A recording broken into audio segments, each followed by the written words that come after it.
again.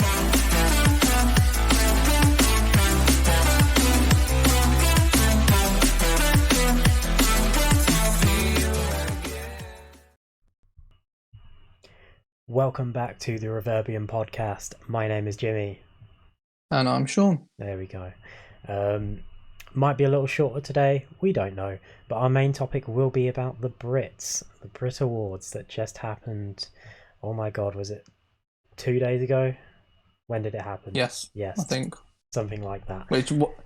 I like how we said the days, yet the day that it goes up is different from the record. 2 days ago anyway. From Thursday, which is the day we're recording, but tomorrow will be Friday.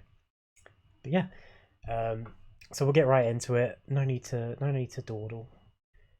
Where we starting, Sean? I think we should do some sport news. Sport is a good place we'll to start with sport. Yeah. We'll talk about the obvious in the room. The Manchester City have won the Premier League title again. Woo. And that's all we have to say about that. Yeah, I mean, there's not much else to say. City, it's kind of an anticlimax. It was going to happen. Yeah. Well, there's been a bit of like people blaming Ollie for fielding a weakened side, but when you look at they played a fixture 2 days before that game. We've got another fixture tonight as we're today. Recording, which is 2 days later. So like it's impossible to play a full strength team all the way through that. Yeah. And obviously the fact that one of those games was rearranged to tonight isn't the manager's fault. But to be fair, the fans can't complain because the fans are the reason the fans caused rearranged. it. So as much as we said that it was good what they did, blah blah, like other people then can't go and complain like you feel a weaker team because anyone else in that situation would do it. So but yeah, it did seem a bit of an anticlimactic end to the season. But obviously we kind of knew that City were winning it from a little way back. Obviously there was still a chance that Man United could, but it was still very unlikely. Because I think, wasn't it, City would have to lose like the next 3 games and Man U win most of theirs. City have to lose all of their games, I think. Yeah, which was never going to happen. You think City is slipping up 3 games? They've lost 5 games all season. They're not losing 3 on a trot. But the race for top 4 is still on. We obviously have our relegations as well. So West Brom and Fulham were relegated this week. That was confirmed. So the only really thing to play for now is those top 4 positions, which was helped by Arsenal beating Chelsea. So it's still kind of open, mainly for Chelsea. Well, Leicester are still not out of the woods. They have a few difficult games to play. Obviously, beating Man United helped them a lot. So they're in there currently sat in 3rd. Chelsea currently sat in 4th, who lost to Arsenal, which then kept things interesting as well. You have West Ham just behind them, and then Liverpool.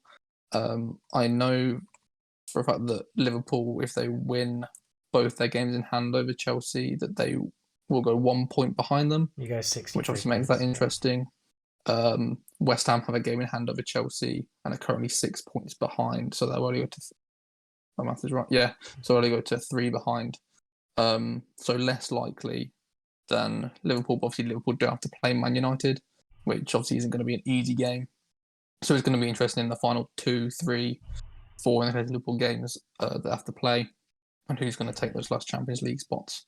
Yeah. And obviously, depending on who wins the Champions League, because obviously it's an all-English final, and how those 4 spots play out could determine whether somebody else, like in 5th, is able to. And the Europa League as well, if Manchester United win it. So So it's still all to play for in that top section of the league, apart from obviously the winner's spot. My Discord is going crazy, but I can't even check it. But yeah, from the top to the bottom, every team that every relegation place has been confirmed. So Sheffield United at 20th, West Brom at 19th, and Fulham at 18th. They will all be playing in the Championship next season. I mean, expected, I guess. Yeah. Not much else to say about it, but it is news. Well, this thing will stick with football because we mentioned the Champions League final. That today UEFA had confirmed that the Champions League final will be moving from Istanbul to Porto, to the Estadio de Dragão. I think I pronounced that right. Don't know. We'll go with it. Which is a bit of a weird move. Like, it was kind of obvious they were going to move from Turkey because it was on a red list for the UK, so the team technically shouldn't be able to travel there. Although a lot of people were saying that it should be moved to the UK, it would make the most sense for it to move to the UK because it restricted travel more. But why UEFA moving to Porto? I'm not quite sure. Super League bad, UEFA good. I don't know what you're talking about, Sean. It's a bit of a weird, move that have moved it there because it still involves travel across different countries unnecessarily. But they've done it. So the 29th of May, that'll be in Portugal, and there'll be 6,000 fans from each club will be able to attend. How that will work with people travelling, I don't know. Neither do I. Because I believe at the moment, if you return back into England, you still have to quarantine for 2 weeks. I think. I haven't heard that it's changed. But obviously, I think I think it depends where and if you've got the vaccine, and there's a lot of mitigating factors. Yeah. But I'm not sure. Yeah. If you are one of the fans, tickets will go on sale on the 24th of May. What? That can't be right. There's no way that can be right. What, the 24th of May? Yeah. 5 days before? Taking the fucking piss, aren't they? I just hit my mic. Well, it says to the general public, so I'm not quite sure if that means they'll be snapped up easily though. Yeah, but it's just to try and, especially in the current climate, to plan it's travel arrangements in 5 days is ridiculous. Especially because there might have been some fans who had already attempted to book flights to Turkey or trying to arrange travel to get into Turkey anyway, thinking it was going to be there. Because obviously we've known for a little while, or like a week, is it, that who was going to be in the final? So it was last. And I imagine tickets, they're usually like allocated towards season ticket holders or people who have had been to so many games in the past. So people would have an idea on if they would be eligible or know if they were likely to. So may have already made those arrangements. So if that is for the any fans at all, that's not a lot of time. No. But I don't know whether that's a case of if they don't sell out, that's when they'll go to everyone else. I don't know, but they will sell out, I think. Yeah, I would imagine so. But yeah, I just thought that and thought that was a bit weird that it's so close to the final. Okay, well, we'll stay in football for one more story. 2 more. 2 more stories. 3 more, sorry. 3 more, sorry. Any more, Sean? Should I stack them? 3. Okay. I've got a bit of Cavani news. He was supposed to be, reportedly going to be leaving United at the end of the season, but that has been postponed because he has signed a 1-year contract extension till June 2022. So it will take him all the way through till the end of next season. Good.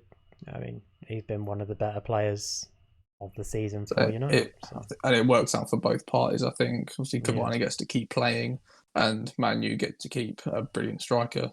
So at the end of the day, then they won't be looking to sell him anyway. And if it would, they wouldn't be. I don't think they'd be getting a huge amount for him because obviously he is older. So I think for them it makes sense to keep him on for an extra year because of what he can offer the team. Yeah. Okay. Go. You next. Go on. In news that I didn't think would happen is Laporte has changed his nationality. It amazes me that he hasn't played for France yet. Although, to be fair, he is having to compete with the likes of Kimpembe. I'm struggling to think of the other defenders at the moment. I had them in my head just a second ago. But there is competition. Obviously, France being one of the major teams, there is competition for places. But it just struck me as a weird. Varane, obviously, Longley. Zuma recently played Lucas Hernandez, so there are like contention for places in that squad. But I did find it a bit weird that he hadn't been called up yet for France. Maybe it could have been timing because I know he was injured for a lot of last season. So whether that played a part, I'm not sure. But he has chosen to switch nationality to Spanish, and is due to be called up for Spain's next set of fixtures. Yeah, it probably benefits him in the long run, if I'm honest, because I can't imagine Ramos will be around too much longer for national football, and with being younger, that will then cement his spot. So it does make sense for him to do this, I think. Yeah. But it was just one of those weird ones where you look at it and go, how has he been able to do that? Surely he's played international football when he just hadn't. It would also actually benefit Spain to take him as well, because if he can partner Eric Garcia in defence, obviously play at club level, so we'll have that connection. We'll probably find that they'll be able to play quite well and have more of a solid defence, because Spain haven't been at their best recently. They have struggled for results sometimes, so that might actually help them in the long run. But yeah, so Laporte is now Spanish as opposed to French. One of those weird football rules where you can change nationalities. And the final one, because you didn't have it, was that Ajax once again have won the Dutch Eredivisie for a countless number of times, and they actually did something quite interesting and quite nice this year, which is they've melted down the trophy they've received within the competition, and I don't know the exact number, I believe it's in the tens of thousands, but they're going to turn the trophy into a small medal, or like just a piece of metal effectively of the trophy, that will be sent out to season ticket holders that held them as a way of saying thank you for their support, which I thought was a nice touch. But obviously it does kind of show the dominance of Ajax in that league, that they have the ability to go, you know what, we have enough trophies that we can afford to melt one down and give them out to people. Whether it will be the actual one, or because I know quite often, obviously the teams will basically get given a replica to put on display, and the actual one gets transferred between teams. I imagine it's probably more the replica one that the team holds forever. But it was a nice touch from them. I'm trying to find them. Jesus, 42,390 individual stars it'll be made into. They're being made into little metal stars as a little memento for the fans. So that'd be quite a nice thing to have, and like a one-of-a-kind thing to have, because I can't think of any other team that's ever done this before. So yeah, well, nice. That's all I have to say about that. Was really unenthusiastic, but no, it's a cool thing. It's a very cool thing. But we have some news to do with two other sports. First up, boxing. The Anthony Joshua versus Tyson Fury match has finally had a confirmation date. It will take place on August 14th and will be in Saudi Arabia, I believe. Don't quote me on this, because... Yeah, Saudi Arabia. Although it's another weird one, because they've turned and said that contracts still haven't actually been signed, but they have confirmed a date, and I say venue, but where it's going to take place. If the contracts are signed, it will take place on this date in this location. That's what's going on. But it's one of those things where they seem to have agreed to about 5 fights now that never have officially been agreed and on a place and everything. But now that we have a date and a place, it's looking more likely that this fight will actually go ahead. Yeah. So 14th of July, mark in your diaries. Get ready to spend £30 for a pay-per-view, or use a VPN. What? Didn't say anything. But in another sport, the NFL returns to the UK.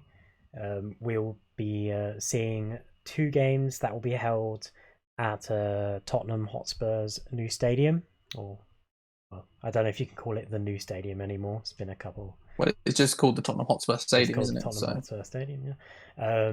But we'll see the Atlanta Falcons host the New York Jets on Sunday, October 10th, and the Jacksonville Jaguars will be at home against Miami Dolphins on Sunday, October 17th, according to some sources. pretty dead games. Yeah, you never know. You never know. Both of these games will But also kick off at 2:30 p.m. UK time. So yeah, so it's nice that they do this. Obviously, UK fans have a chance of seeing games, but I feel like they don't switch up the teams very often, and that it does seem to be the same teams that come back. So I yeah, feel like I don't know if it's just because last year these teams were supposed to be playing over in England, so they kind of tried to keep the same teams. Like they had a basically like a rollover agreement because they'd already agreed to play over here. They said, okay, we'll just push it to next season. That might have been the case. So I know there were 3 games scheduled for last year, only obviously 2 this year, and I'm pretty sure most of these teams, if not all, were agreed for last year. So that the might just good be thing where I'm thinking about it from. the good thing about them coming though is that the Jaguars and the Jets both had 1 and 2 pick in the draft, so you'll see the best talent from the draft. Well, the best talent, Supposedly the best supposedly talent the from. best, coming to the UK. And there's going to be a few fans of these teams. I know the Dolphins have a big following in the UK. They're one of the bigger teams in the UK. So yeah, you never know. The NFL schedules for each team have also been released. We're obviously not going to run through them, but if your team or if you support an NFL team, go look up what the schedule is because they are out now. I think that's all of our sport news. Do you have any more? No, I think that's it. All right, we'll move on We can move to on. some gaming news. I think it's the best place to go. Um, Jeff Leach. Jeff Leach. Most people probably won't have heard his name, but he's a streamer who streams on Facebook, and he was also the voice actor behind Ghost in the newest Modern Warfare series and Warzone. He was recently just dropped by Activision, and also in the past day, I think, was dropped alongside Nitro Luke DX from Facebook Gaming. Both Jeff Leach and Nitro Luke have a sort of feud going on. They don't like each other at all. And there are going to be lawyers involved, apparently, according to Jeff.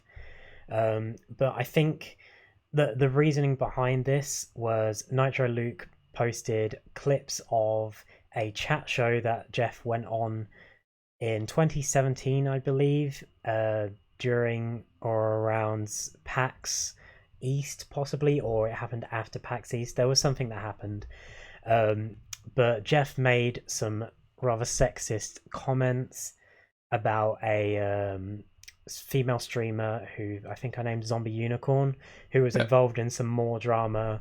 Yeah, she pops Yeah, up quite often in different drama and yeah, trying to cancel people, so it's a bit yeah, contentious this whole situation. yeah. And I don't really want to give my opinion because I don't know the whole story.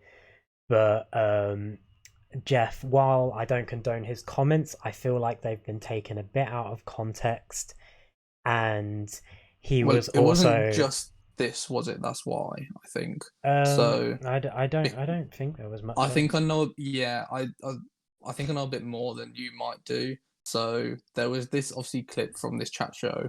Hmm. Basically, it stemmed from that himself and Zombie Unicorn were supposed to be featuring on this And she panel didn't turn together. up because she She didn't want didn't to work turn with him. up, yeah, because she didn't want to work with him because of a previous situation. Hmm. He then made some comments about her on this chat show. Um, I'm not going to repeat what they are. Yeah. They're not things that I say or would condone saying.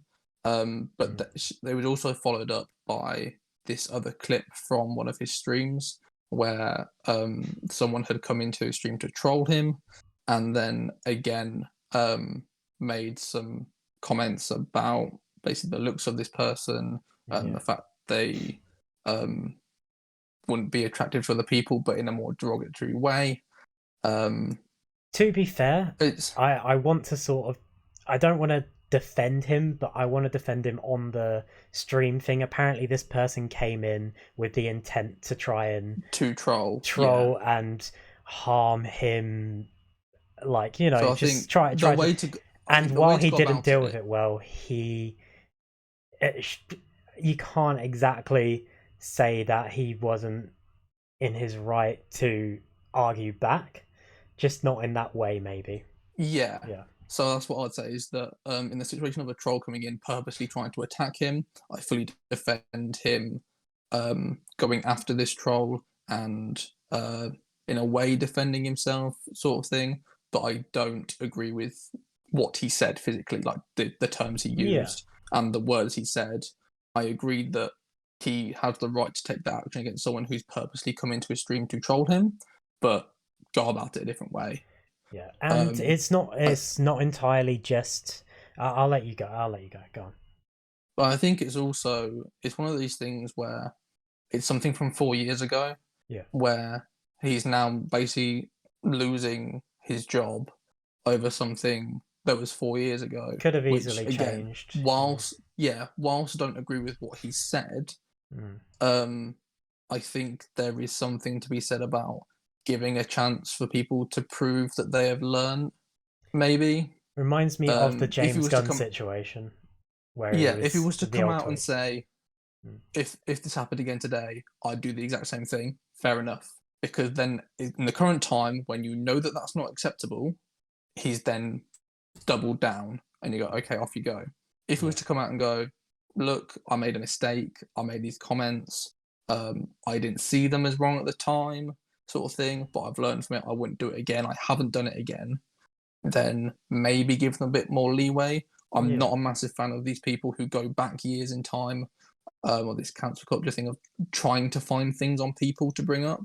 yeah, And I think if you look through, especially like the zombie unicorn stuff, it does appear that she's been trying to go after him for years to try and get him taken down, which personally I don't agree with. Um, neither do I. No. but yeah, so I do. I I don't agree do. with what he said, but Yeah, no, I do quite like Jeff as well. He seems like a very chill guy. He's very, as with a lot of streamers, like he's very involved in his community, and it's a big shame. While I don't agree with what he said, and I don't think he handled the situation well back in 2017, I think it's very unfair to him that he's lost his job with Activision, that he's lost his Facebook gaming partnership, um, because they would have known about these situations beforehand, you know, and it's just them trying to save their asses. And it's like I said, it reminds me of the James Gunn situation when Disney and Marvel tried to save their asses and then went back on it. It's while it's slightly well, I'd argue James Gunn was slightly worse because he did make child porn yeah, jokes.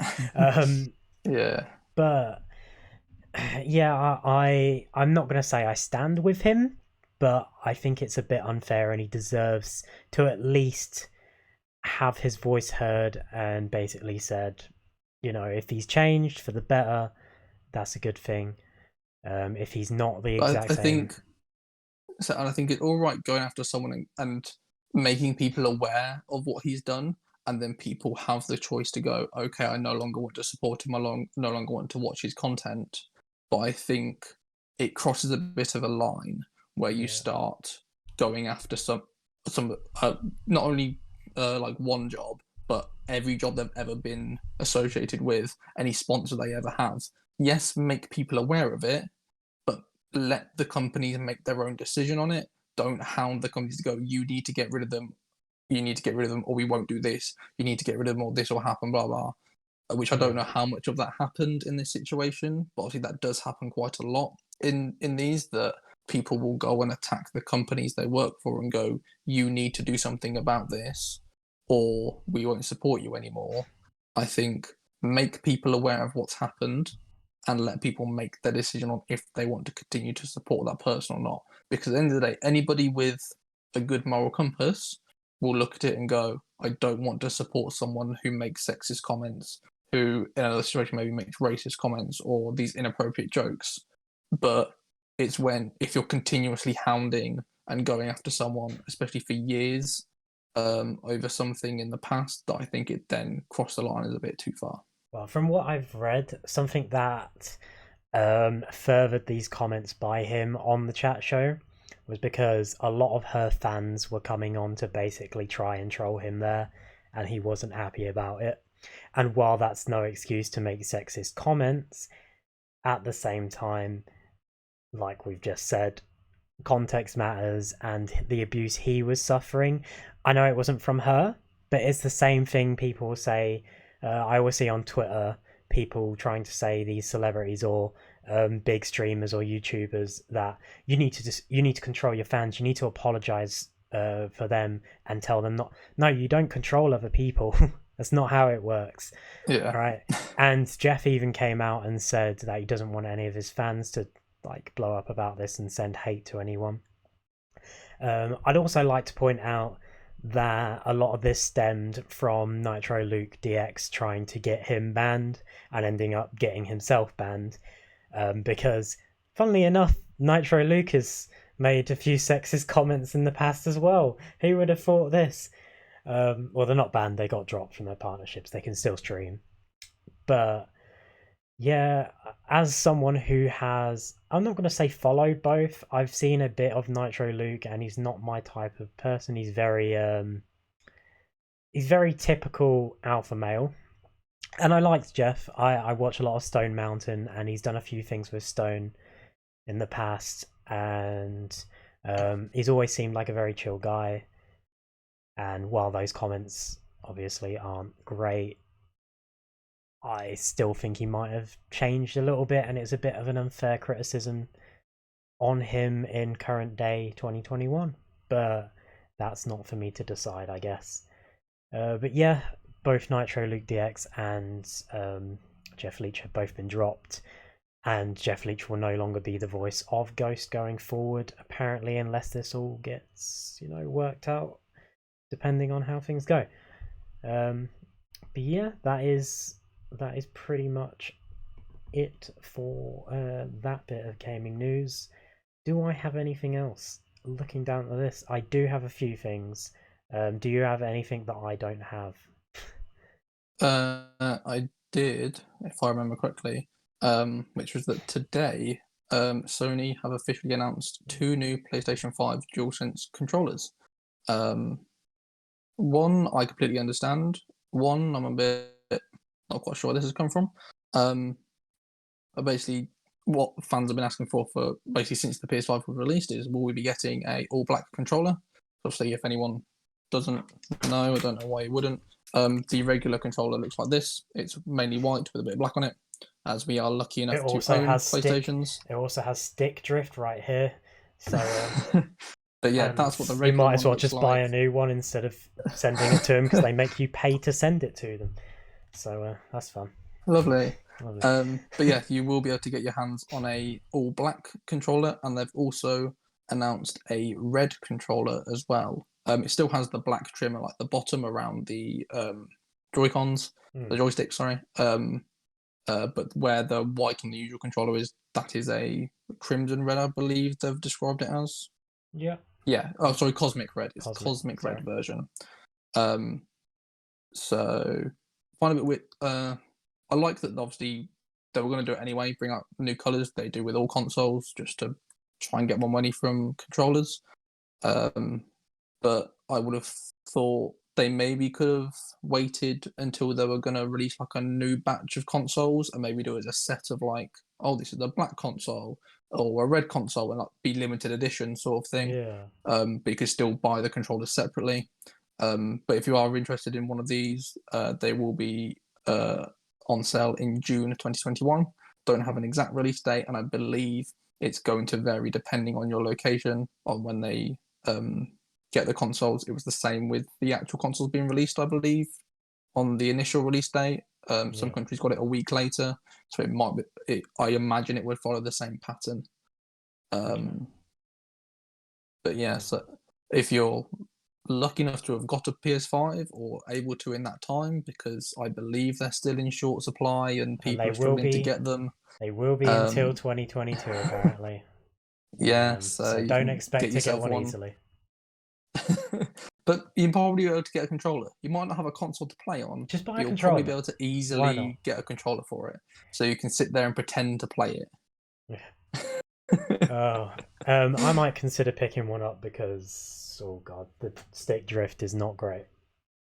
So I think I'm fine for now. I'm still waiting for them to bring out like an elite controller sort of thing, or for Scuff to bring out those sort of controllers as my second one, because they aren't cheap. Controllers are No, not they cheap. aren't, which is terrible, which is really bad, and Yeah, it's been like saying that for every you console. need them to play on the console. Yeah, it's One ridiculous. good thing is that for me, PS4 games can be played using the PS4 controllers, obviously on the PS5.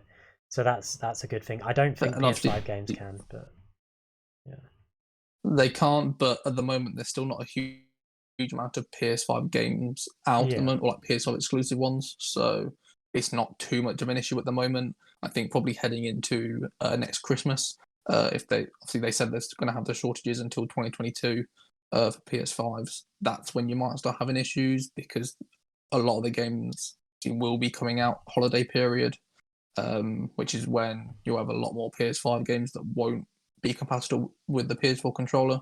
yeah. But for now, it's not a huge issue. It For just now, will it's be okay. probably in about 6 months' time.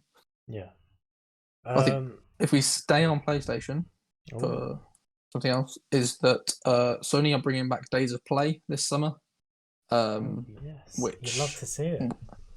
Which will feature a free PS Plus weekend.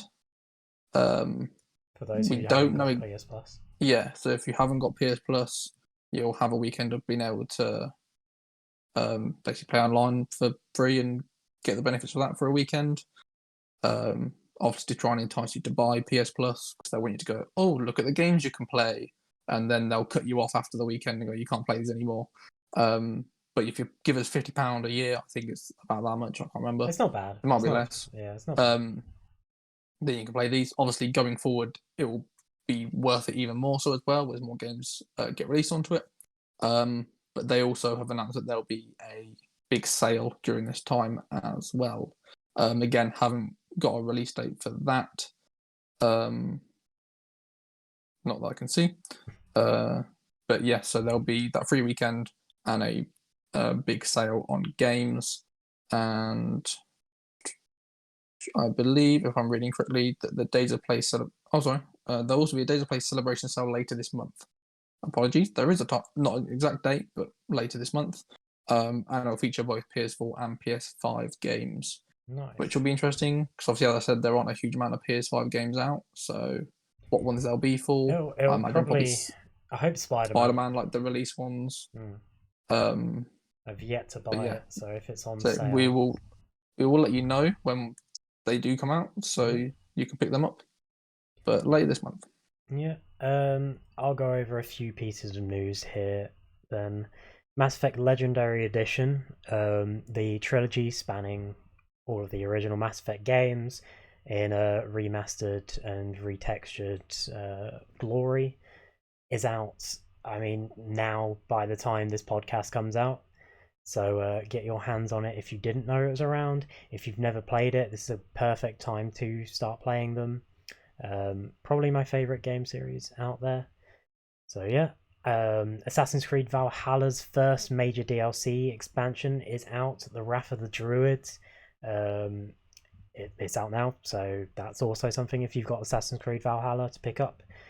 It sees Eivor head over to Ireland, because much of the game takes place in England.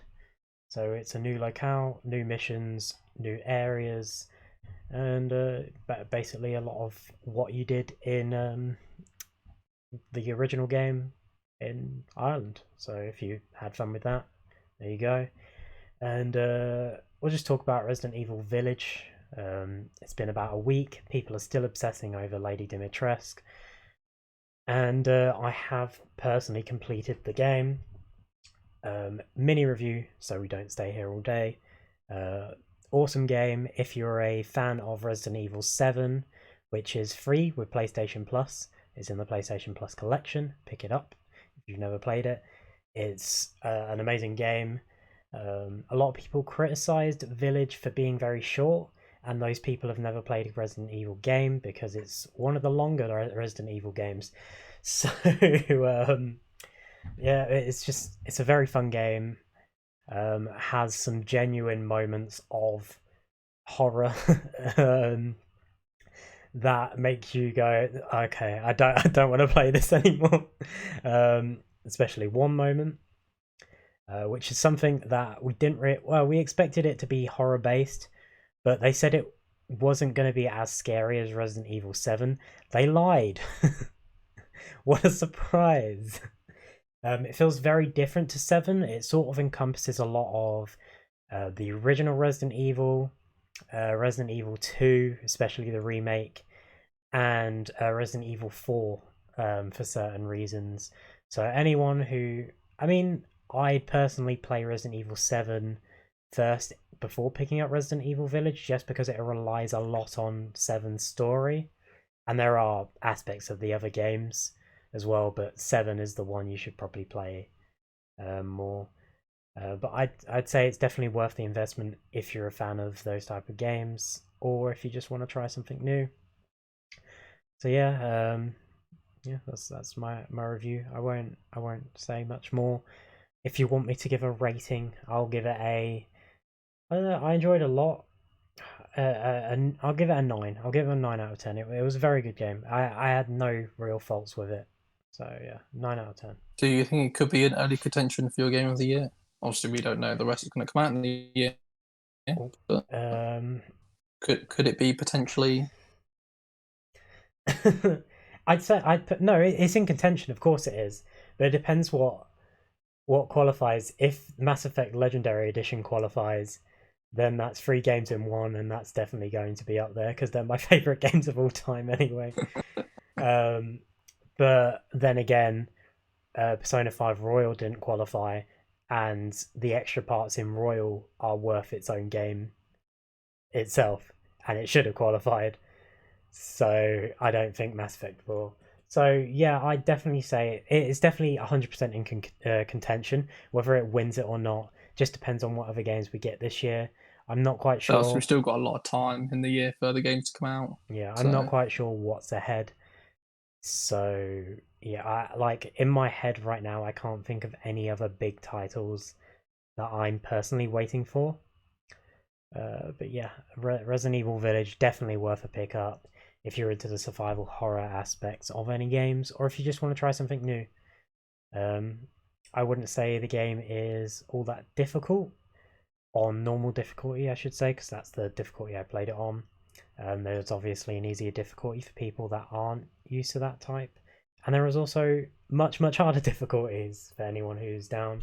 And the game has a lot of replayability because you unlock some things after the game, and they sort of incentivize you to replay it a few times to get points, to get extra stuff that helps you do extra runs. There's also a mercenaries mode that you get after completing the game and unlocking it, which is basically like a sort of horde mode that's been in previous games. So any fans of that will be excited to see that return. But yeah, that is my Resident Evil Village little discussion. We'll move on. We shall move on to just all round TV movies, whatever we've got. Should I go get my stuff out of the way with? Yeah. There is a Dragon Ball Super movie coming out soon. Well, it's been announced for 2022. So any fans of Dragon Ball and Dragon Ball Super, Dragon Ball Z, any of the Dragon Balls, will be happy to see that come around next year. We have a Venom trailer that was released recently, so any fans of the first Venom will be excited to know that there is a Venom to Let There Be Carnage trailer out. They've also announced that while they haven't confirmed that it's in a universe featuring other Avengers or Spider-Man, they have not confirmed it either. So like they're sort of trying to keep Venom in that phase of They could be in the same universe, but they just haven't really acknowledged each other yet. So I wouldn't expect much of a crossover of any variety, but they have confirmed that to be a thing. So yeah, and that's scheduled for release on the 24th of September. There if we go. people weren't aware. That bit of news there. I have a little bit of controversial news, should I say, regarding Gal Gadot. You may have heard a few months ago, years ago, that there was the stuff with Ray Fisher about Joss Whedon, how he felt he was treated unfairly on the set of Justice League. Gal Gadot also said that she had some problems with Whedon, and she came out this week and basically said that Joss Whedon threatened her career during Justice League. Which, you know, he's a dick. We already knew this. And there are a lot of people online who were saying a lot of bad things about Ray Fisher, calling him a liar and just saying he was ruining his career. And those same people will be the ones saying, "Oh, what? If I had a job, or if I was in your position, I would have come out and said this, no matter if it cost me my job. I would have spoken up against this person." Well, why are you not supporting this man who's just spoken up against? Anyway, she came out and said that. But then another bit of news came out, which is against Gal Gadot. Her being of Israeli origin, she put up a statement on Twitter saying that Israel deserves to live as a free and safe nation, and that our neighbours deserve the same, and that she was worried about her family and friends back home. She got a lot of hate for this, and while I don't really want to defend what's going on because it doesn't deserve to be defended, I won't go over it. Israel and Gaza conflict, crazy stuff. If you're interested, look at a proper news site. So we don't handle politics here. We don't. It's out of our range. We wouldn't be able to fairly talk about it. So yes, so I won't fairly talk about it, but I will mention that people need to remember that Gal Gadot is Israeli. She has grown up with that background, and she's just worried about her friends and family. So don't take this as badly as you might think it is, because context matters, and looking at it from either an English or an American set of eyes, you know, you can say Israel bad, Gal Gadot bad because she associate, but she's Israeli. She's got family there. She was in the armed forces, you know, and it's not a choice for a lot of these countries. You have to be in the armed forces, so you got to think context matters. And while I don't agree with what's going on at all, I think it's a bit unfair to harshly criticize Gal Gadot for this without thinking of the context. But that's all for that. That's all. I won't go any further. Like we said, we stay clear. We stay clear of politics. So I think that's all of my stuff. So sure, all yours. The floor is yours. So, unless you have anything else, we can talk about our final thing, which was the Brits happened this week. Okay, well, never mind. The floor is ours collectively. Yeah, that's all I had left. Okay. Nice. So yeah, it was hosted a little later than usual in the year because of COVID. They did have a audience back. It's one of the government's tester events. Yeah. So everyone had to be tested and tested negative beforehand. It was a reduced capacity, and a nice touch of this was that all of the audience, apart from obviously the nominees and like a select person they could bring with them by the look of it, was all NHS workers or frontline workers. Yeah. So that was a nice touch. Before we get to the actual winners, I was going to read off the performers, but if you've got something else to say before we get there, we can. Well, I was just going to mention that Jack Whitehall remained as the host. Obviously, was host last year. I believe last year. Did they do it last 4 years in a row? So. He's been the host. So it's kept his spot. I think he's quite a good host. He likes to make his jokes, obviously, with being a comedian. I don't think all of them really hit. Some of them are a bit miss, but nice comedic relief. So go through the performance. The performers, they had performers on the pre-show. That is Jesse Ware, Corrupt FM, and Craig David. On the main show, Coldplay performed. Dua Lipa performed a bunch of her songs. Olivia Rodrigo, Arlo Parks, Years and Years, Elton John, The Weeknd, Griff, Heady One, AJ Tracy, Young T and Bugsy, Rag and Bone Man, Pink, and Lewisham and Greenwich NHS Choir all performed during the night. Pink wasn't there live; she did perform virtually. But yeah, it was Same all with The performed. Weeknd. Yeah. He performed virtually as well. Well, it pre-recorded by Yeah. the looks of it. Okay. Yeah. Well, it's time to Yeah, get so to the winners and nominees, I think. yeah, we're waiting through the nominees last week, didn't we? Did we The go whole through list of them? nominees. Okay, So we I'm not possibly going to did. bother doing. Let's just do the winners. I probably won't do. Yeah. Yeah, it's just... So MasterCard album of the year was Future Nostalgia by Dua Lipa. And that was presented by Lewis Capaldi. Yes, Anyone who's who got interested. probably about half of his speech cut out of any live recording. They're obviously a few seconds behind, so they can cut out stuff like that. And if you try to look back just through actual ITV, you won't listen to those parts either.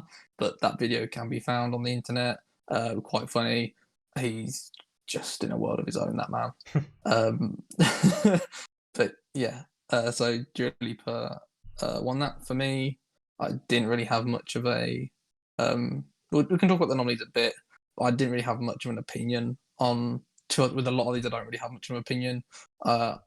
I can probably safely say that the majority of the music nominated this year are not sort of things that I listen to. So yeah, I've been a bit out of touch during COVID times with a lot of the UK music scene. So a lot of the stuff on here I have no opinion on. I obviously know a lot of people, Dua Lipa, J yeah, but I Hus. can't say Yeah, I can't say I've listened to the albums no, to pass comment on if one album was yeah. better than the other. Like I've heard certain songs from maybe their albums, but not as a whole. Sticking with Dua Lipa, she also went home with Female Solo Artist of the Year, beating off Arlo Parks, Celeste, Jessie Ware, and Leanne LaHallis. Again, don't really have much of an, an opinion on that. A lot of But these we're not going to have an opinion on. If we have opinions on it, we yeah, will comment. If not, we'll just go. yeah. Male solo artist was J Hus. Mm-hmm. It was quite. I think it was quite nice on this category that a lot of like the grime and rap and drill scene was kind of highlighted more. I feel Yeah, like in the past they do kind of brush over that area I because think that is a huge part of UK music. the reasoning behind it as well is simply because that's been the dominant UK scene during COVID times. It's been a lot of Yeah, over grime, the past few years, probably drill. I'd say actually. Yeah, From like the big Stormzy breakout, I think that really gave it more of a mainstream spotlight. And over the past few years, obviously, more artists coming out and becoming more mainstream has probably helped that. KSI should have won Best British Male. To be fair, he's had a hell of a year. Yeah, it was surprising So that he wasn't nominated. yeah, but I guess Yeah, Jake he's has, not big enough. But then you've got but he has released quite a few songs. And what he's how many songs it made top five? Put it I'm not out three here in a year, saying three, four. he So should have won. I'm not out here saying that at all. But he has been a major UK artist this year, and he's grown so much. And I wouldn't consider him a breakthrough artist, but you could probably put him on as a breakthrough artist. So I Like, think if he was going to win something, he probably would have won that one. But even the fact that he wasn't nominated for it, I thought was a bit harsh. yeah, Whether it's just the like core music people still overlooking him and saying he's just a YouTuber, he's not well, a music artist, I don't know. he's had one But nomination on this list, and it's a song that features him. It's not even his, which is fair. It was probably his biggest song of the year, or one of. But I think it's a bit unfair considering how prominent he's been this year. But I guess that's probably more so to do with we follow him more so with the yeah, Sidemen and stuff. So I guess we're more exposed. Whereas I haven't really followed the UK scene that much. So Joel Corey or like Celeste, I have no idea about but really. I think So on the male solo artist list, barring Youngblood, He's probably the guy out of all of them who's had like the highest charting position, so it's more mainstream. I understand I that think he probably obviously has had the that people like Jay Huss, AJ Tracy, Heady One are probably yeah. bigger in their own scenes. But as a more mainstream of more people knowing who he is, The funny thing is, KSI has a song with both AJ Tracy and Youngblood, and and they both come out this year. And Heady One, yeah, he's got a song with all of them, and he's not had one thing nominated other than the feature. Moving on, history was made in the British group category as Little Mix became the first female group ever to win this award. They did nominate or what's the word? Can't think of the word. What is the word? Dedicate. That's it. They dedicated the award to other groups like the Spice Girls and Sugar Babes, Girls Aloud, who arguably in the past could have and should have won this award. They beat off Bicep, Biffy Clyro, the 1975, and Young Team Bugsy. I think that's probably right. They're probably the biggest artists on that. So they are absolutely huge. So you can't argue with it. They rightfully won, but it does just bring up that situation of why had a female group not won this before. I think it's been a very male-dominated industry before, and why you can bring up Girls Aloud, Spice Girls, even the Pussycat Dolls at one point. Not British, but I'm saying like as big female artists, big female groups. That's what I'm trying to say. Like, it's not a very female-dominated industry until now. Yeah. You've got a lot more now, and a lot of that isn't British. You've got Little Mix. Can you name many big female groups in Britain? No. Okay, there we go. That's what I mean. Like, while Spice Girls and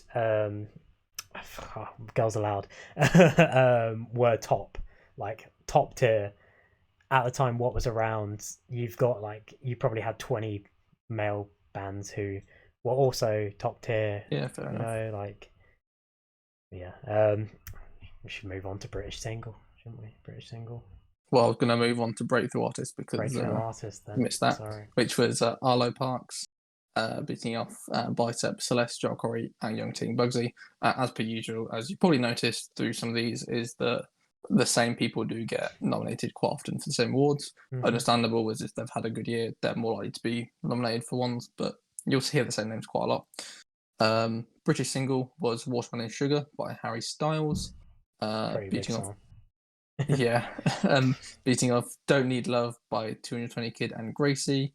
Rain by H, AJ Tracy, and Tay Keith.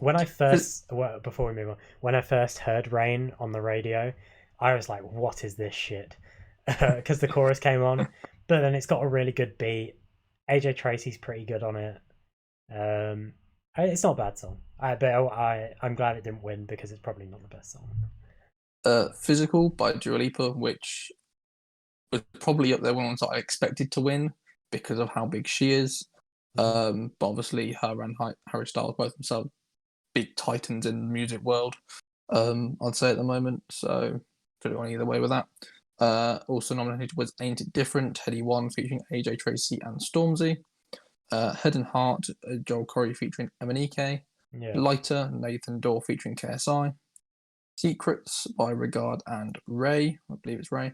Rover by Simba featuring DTG. And Don't Rush by Young T and Bugsy featuring Heady One. I know 4 of those songs. The rest are out of my field. Anyway, international time. Yeah, international male solo artist went to The Weeknd. Hosted by Michelle Obama. I didn't watch the Brits, so all of these are very. But crazy. I watched it about the day after. I didn't watch it live. But yeah, got some good hosts, to be fair. Later on, we'll mention, obviously, Game of Thrones star Maisie Williams appeared. And she did Global Icon, which we'll get to later. But yeah, The Weeknd beat off Bruce Springsteen, Burna Boy, Childish Gambino, and Tame Impala. Which I do not know who Burna Boy is. And I feel I do not either, but you can't you can't really argue with The Weeknd. But No, he just he came is out with a new huge. album recently as well. So. Yeah, and especially in the UK, he's definitely probably one of the biggest like Mm-hmm. US. Obviously, it's not strictly US, but it is usually US artists that win this award. They did make a joke to that in the show that it's always US artists, but as opposed like for But music that's brought just out in the because of last our year, that's just it's because of our yeah. culture. We're very Oh yeah. US UK orientated.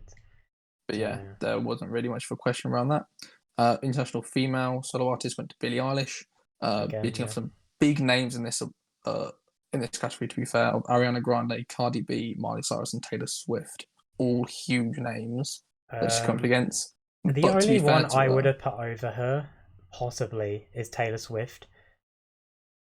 While the rest are obviously great big in their names. own rights, big names, Taylor Swift is the one I feel like who's had the most talk about her this year. She Yeah, just released an album a few weeks ago, I think, maybe a month ago. I'm not sure. It wasn't that long ago.